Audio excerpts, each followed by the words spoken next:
it's TV 2.0 and welcome back to our YouTube channel. So for today's vlog is another useful tutorial naman tayo. Nagtataka ba kayo kung bakit recycle bin lang ang icon maliban sa browser sa inyong new Windows 10 desktop?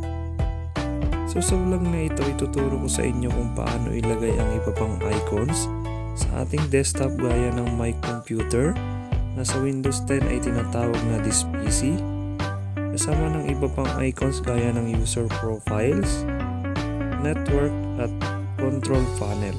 So kung interesado ka, panoorin mo ang vlog na ito at tapusin hanggang dulo. So without further ado, let's start. Right click on your desktop, then choose personalize.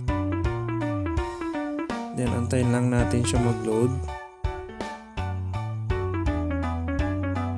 Then go tayo dito sa my themes.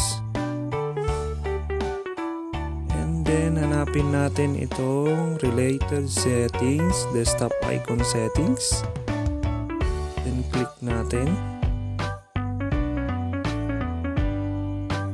And then ito, lumabas ang dialog box. Piliin natin ang my computer, user profiles, network, at control panel. Kapansin-pansin na recycle bin lang ang naka-check. Then click natin yung apply. At click OK. Then i-close natin. So ayan. Andito na. Meron na sa ating desktop yung iba pang mga icons. So ganun lang kadali guys. Ayan.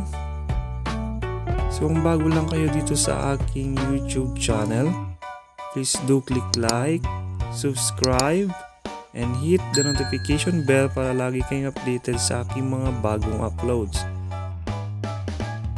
At kung kayo man ay may suggestion, katanungan, just comment down below at susubukan natin gawin or sagutin ang inyong mga katanungan.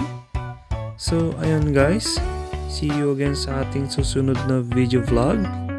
Maraming salamat. Bye-bye!